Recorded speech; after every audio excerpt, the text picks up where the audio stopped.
श्री सद्गुरुदेव भगवान की जय। संत कबीरदास जी का एक और भजन है। साधु सहज समाधि भली।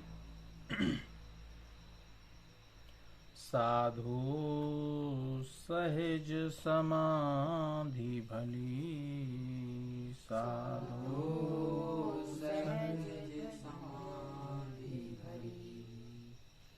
साधु सहज समाधि भली। साधु सहज समाधि भली। गुरु प्रताप जा दिन से जागी। गुरु प्रताप जा दिन से जागी। दिन दिन अधिक चली। गुरु प्रताप जा दिन से जागी।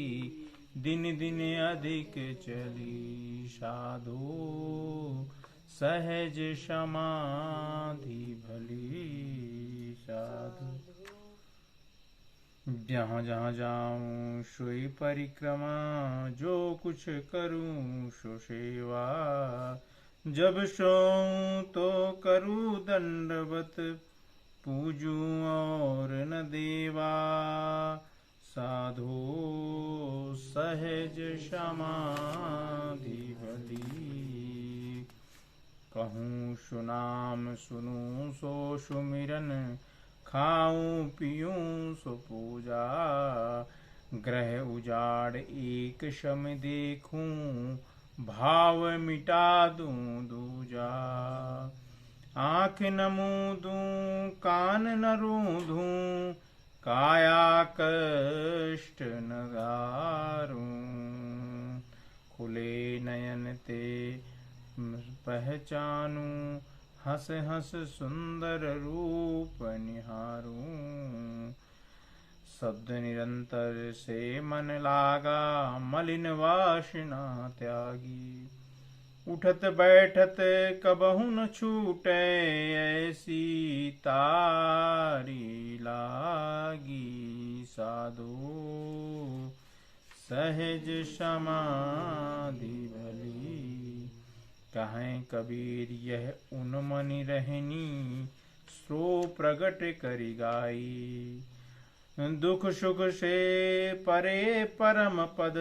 तेहि में रहहि समाई। साधु सहज समाधि भली। गुरु प्रताप जा दिन ते जागी। दिन दिन अधिक चली। साधु सहज समाधि भली। तो संत कबीरदास जी कहते हैं कि साधु संत साधक सहज समाधि सबसे अच्छी रहती है ना। सहज मतलब एकदम सरल रहना, है ना। सरलता हुई जीवन में सरलता होनी चाहिए, है ना। जीवन जटिलता की तरफ नहीं होनी चाहिए। जीवन सरल सहज सब चीजें आदमी को स्वीकार करना चाहिए। जो सब चीजों को स्वीकार करता है उसका जीवन सहज रहता है। और वो सहज जीवन कैसे मिलता है? सहज जीवन सहज होना सबसे कठिन काम होता है ना।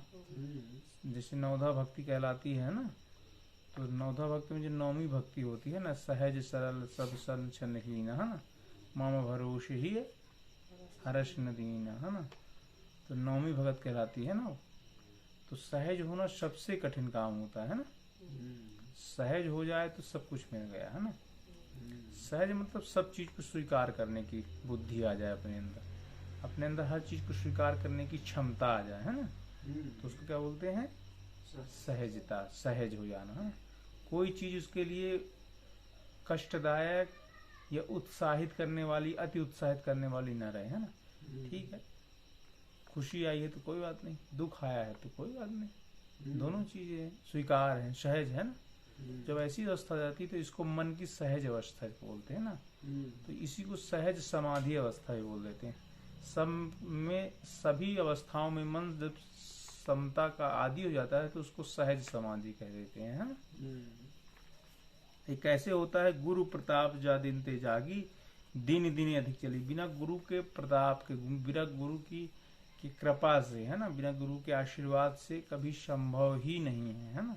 क्योंकि गुरु ही ऐसा एक तत्व है जो हमको जीवन में सहज रूप से चलने का मार्ग दिखाता है और उसमें चलाता है। भाई हम जब रास्ता ही नहीं जानेंगे कि कौन सा रास्ता अच्छा है तो कैसे चल पाएंगे। या कि कोई रास्ता जानता ना हो, आइए माने बैठा हो कि हम रास्ता जानते हैं, तो भटका देगा कि नहीं, बोल देगा हाँ यही रास्ते चले, तो भटका ही नहीं है। जैसे बहुत सारे गुरु होते हैं ऐसे जो भटकाने के काम कर देते हैं ना। स्वयं तो उस स्थिति तक पहुंचे नहीं है, लेकिन बनावटी ऐसा बनाएंगे कि हम जो है ब्रह्म ज्ञानी हो गए, है ना। तो साधक लोग उसमें भटक जाते हैं ना, क्योंकि उनकी ही तमाम हजारों इच्छाएं रहती हैं। उनकी इच्छाएं जब पूर्ति नहीं हुई तो कैसे जो है साधक जो साधना करने के लिए उनके पास जाएगा, तो कैसे उसको सही ढंग से गाइड कर पाएंगे, है ना। तो ऐसे लोग भी होते हैं जो सहज रूप से स्थित है उसमें, जिसको कोई इच्छा नहीं है किसी प्रकार का, कोई उसके मन में वो नहीं है मुझको ऐसा हो जाए वैसा हो जाए, सहज रूप से स्थित है उस परम तत्व में। ऐसा सदगुरु अगर मिल जाए तो फिर वो हमको सहजता से उस तरफ ले जाता है ना। सहजता से मतलब जिसने जो केवल मोक्ष और संसार से मुक्ति का ही मार्ग बताए, समझ लो वो ठीक है ना। क्योंकि हमको फंसाने की बात नहीं कर रहा कि ऐसा कर लो तो ये हो जाएगा, वैसा कर लो तो वैसा हो जाएगा, है ना। हमको सहज मुक्ति का ही रास्ता बता रहा है, बस वही गुरु श्रेष्ठ माना जाता है। बाकी तो सब फंसाने के लिए बहुत सारे गुरु, कोई चुनाव लड़ रहा है तो कोई कुछ कर रहा है तो कोई जेल में पड़ा हुआ है, तो ऐसे बहुत सारे हैं, है ना। उनके चक्कर में नहीं पड़ना चाहिए, अपने को समय रहते निकल लेना चाहिए। और जो वास्तविकता हमको ब्रह्म ज्ञान का बोध कराता हो वैसा चलता भी हो, है ना। ऐसा नहीं कि स्वयं तो फंसा हो दूसरे को ब्रह्म ज्ञान दे रहा हो, है तो वैसा चलता भी हो, वैसी उसकी रहनी भी हो, वैसा उसने प्रमाणित कर दिया हो, है ना। ऐसा सब सदगुरु जब मिलते हैं तो वो उनके सानिध्य में जो है हमारी समाधि सहज अवस्था एकदम सामान्य हो जाती है। हम जीवन में जो भी कर रहे हैं वो भी एक समाधि की ही अवस्था में आ जाता है ना हमारा मन। क्योंकि हर चीज में मन स्वीकार की स्थिति में रहता है, हर चीज में सुलझने की स्थिति में रहता है, उलझने में नहीं जाता है। कोई कितनी कठिन परिस्थिति आएगी उसमें सुलझने का तरीका सोचेगा, और कैसे सुलझ जाए, इसको और उलझाए नहीं, ऐसी बुद्धि जब आ जाती है अपने अंदर तो इसको सहज बुद्धि कहा जाता है, सहज समाधि की बुद्धि कहा जाता है। जब ऐसी स्थिति आती है तो फिर क्या होता है, जहाँ जहाँ जाऊं सोई परिक्रमा, जो कुछ करूं सो सेवा। क्योंकि वो मन से ईश्वर से युक्त हो गया ना। जैसे बुद्धि योग भगवान बोलते हैं, बुद्धि योग तमाम श्रृणु बुद्धिया युक्तो या पार्थ है कर्म बंधन प्रहास्यसि। मतलब जब बुद्धि से हम परमात्मा से युक्त हो जाते हैं, है ना। अब बुद्धि योग किसे कहते हैं, युक्त आहार विहार से युक्त चेष्टस्य कर्मशु, युक्त स्वप्नावबोधस्व, इसको बुद्धि योग। जो भी कार्य करें, जो भी संसार में हम कार्य करें, जो भी शरीर से जो भी कार्य हो वो भगवान से युक्त होकर के करें, कि भगवान आपकी इच्छा से कर रहे हैं, आपको सब कुछ समर्पित है ना, आपके ही आदेश का पालन हो, है ना। जब इस रूप से हम कोई कर्म करते हैं तो इसको क्या कहते हैं, बुद्धि योग कह देते हैं ना। तो भगवान से जब हम युक्त कोई कार्य करते हैं तो जो भी कहीं भी जाएंगे तो वो भगवान की परिक्रमा कहलाएगी। जो कुछ भी कार्य करेंगे हम शरीर से वो सब भगवान की सेवा कहलाएगी, क्योंकि भगवान से जुड़ करके कर रहे हैं ना, उनके लिए ही कर रहे हैं। जब सोऊं तो करूँ दंडवत, पूजू और न देवा। जब सोऊं तो भगवान को यही मानो कि मैं आपके चरणों में जो है प्रणाम कर रहा हूँ, और प्रणाम करते ही प्रणाम की मुद्रा में मैं आपके चरणों में ही सो रहा हूँ, विश्राम कर रहा हूँ, है ना।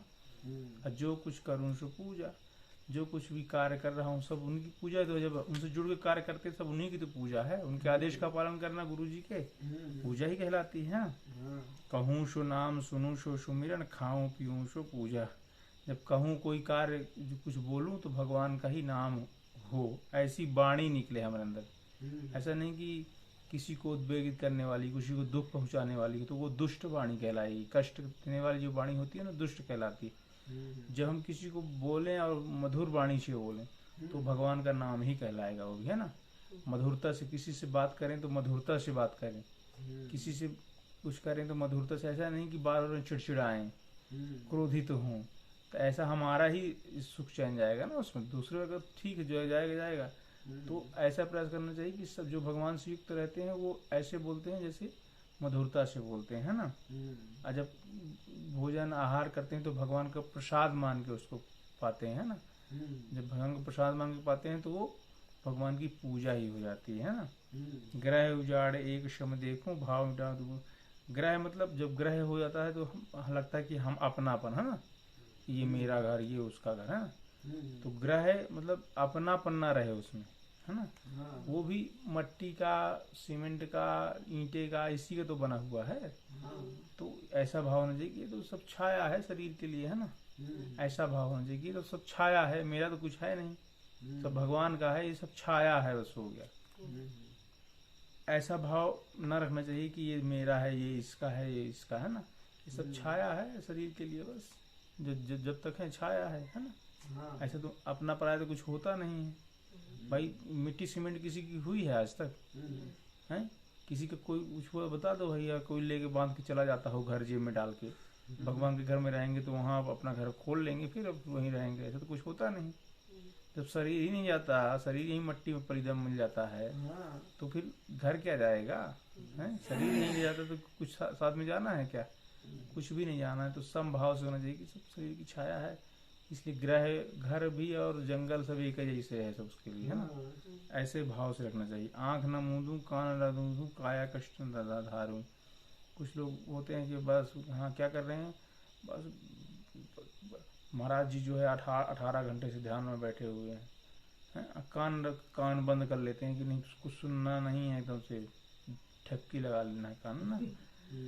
काया कष्ट देते हैं ना कुछ लोग, इस शरीर को कष्ट देते हैं। कोई अग्नि ताप रहा है, कोई गर्मी में जो है जून में जो है अग्नि ताप रहा है, को है ना, कहीं पंचाग्नि ताप रहे हैं, कोई पैदल ही चला पड़ा है 1000 किलोमीटर तक लहजोरिया। तो ये सब चीजें नहीं होना चाहिए। ये जो सहज स्थिति में आ जाता है उसके लिए सब ये नहीं रहती। वो तो सहज जो भी काम करेगा वही सब कुछ परिक्रमा है, जहाँ कुछ जो भी करेगा सब परिक्रमा भगवान की पूजा है ना। ऐसा भाव होता है जब वो भगवान से युक्त हो जाता है। खुले नयन ते हंस हंस देखूं सुंदर रूप निहारूं। भगवान का जितनी सृष्टि है भगवान की सब उन्हीं की लीला है, सब उन्हीं का है, ऐसी भाव रखना चाहिए अपने अंदर। सब जो भी अच्छा चल रहा है सब भगवान की इच्छा चल रहा है। जीव जंतु खेल रहे हैं, कूद रहे हैं, पंछी लहरा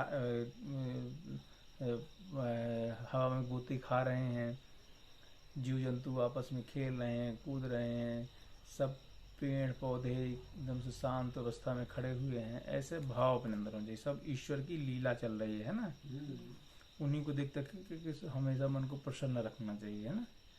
शब्द निरंतर से मन लागा मलिन वासना। जब भगवान के नाम से निरंतर मन लग जाता है तो मन जो है शांत हो जाता है। उससे जो गंदगी रहती है, मलिन वासनाएं रहती हैं, वो शांत हो जाती है ना।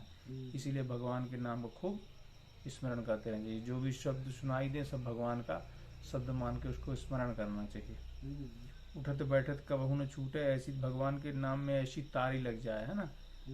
तार जुड़ जाए एकदम से। जो भी हम करें, उठते बैठते चलते फिरते खाते पीते भगवान का नाम स्मरण ही रहे, तो हमारा मन जो है एकदम शांत हो जाएगा। मलिन वासनाएं उससे दूर हो जाएंगी। कहें कबीर यह उन्मन रहनी सो प्रकट करियानी, असुख दुख से परम पद ते मही शमानी। कविता जी कहती है यह उन्मनी रहनी कहलाती। क्या कहलाती है? उन्मनी मतलब सबसे अलग, है। उन्मन मतलब सबसे अलग रहना, सब में रहते हुए सबसे अलग जो रहता है उसको क्या बोलते हैं? उन्मनी, है ना। किसी में फंसता नहीं है, किसी में रागित और द्वेषित नहीं होता है, किसी में मेरा मैं और मेरापन नहीं होता, है ना। जब मैं और मेरापन होगा तभी आदमी लड़ता है ना। तो मेरी वस्तु तेरी वस्तु, है ना। तो मैं मेरापन से दूर अलग रहता है वो, और किसी चीज से रागित नहीं होता कि ये मेरा है ये तेरा है ना। तो जब ऐसी रहनी आती तो उसकी क्या बोलते हैं? उन्मन रहनी को बोलते हैं। क्या बोलते हैं? उन्मन। आई कब आएगी? जब भगवान के नाम का हम खूब स्मरण करेंगे, भगवान के नाम का जब भजन करेंगे खूब, तो हम किसी चीज से लगेंगे नहीं। अब ये मानेंगे कि सब भगवान का है, हमारा तो है नहीं कुछ। तो शरीर ही हमारा नहीं तो क्या हमारा? कुछ नहीं है ना। तो इस भाव से रहेंगे तो फिर इसको क्या बोलते हैं, उन्मुनि मुद्रा, उन्मुनि रहनी बोल देते हैं ना, मन सब चीजों से अलग रहे। जब ऐसा हो जाएगा तो सुख दुख से फिर हम अलग हो जाते हैं ना, अब परम पद में स्थित हो जाते हैं। कई महाराहा समाई, तो जब ऐसा करेंगे तो तुम समाई, मन में जो है परम पद में समा जाएंगे। लेकिन कब होगा ये, जब गुरु भगवान का प्रताप होगा, गुरु भगवान का आशीर्वाद होगा, गुरु भगवान की कृपा होगी, तभी संभव हो पाता है। और उनके बुझाए मार्ग पर हम चलें पूरी तरीके से, है ना। और गुरु भी अच्छा होना चाहिए और शिष्य भी अच्छा होना चाहिए, शिष्य में समर्पण भाव होना चाहिए। और गुरु जो है केवल जो ब्रह्म विद्या का उपदेश करे, हाँ, हमारे मोक्ष का जो रास्ता बताए वही वास्तविक गुरु है। और जो मोक्ष के लिए मोक्ष में जाना चाहता है, मोक्ष को प्राप्त करना चाहिए, वास्तव में शिष्य है ना। मोक्ष की इच्छा हो तो शिष्य है अच्छा, अब मोक्ष देने वाला हो वह गुरु है। तो जब उनके आदेश का पालन करते हैं, उनके सानिध्य में रहकर के सेवा करते हैं, तो अपने आप मन जो है समाधि, सहज समाधि में स्थित हो जाता है। ठीक, बहुत बढ़िया सत्संग है साधक के लिए। बोलिए श्री सद्गुरुदेव भगवान।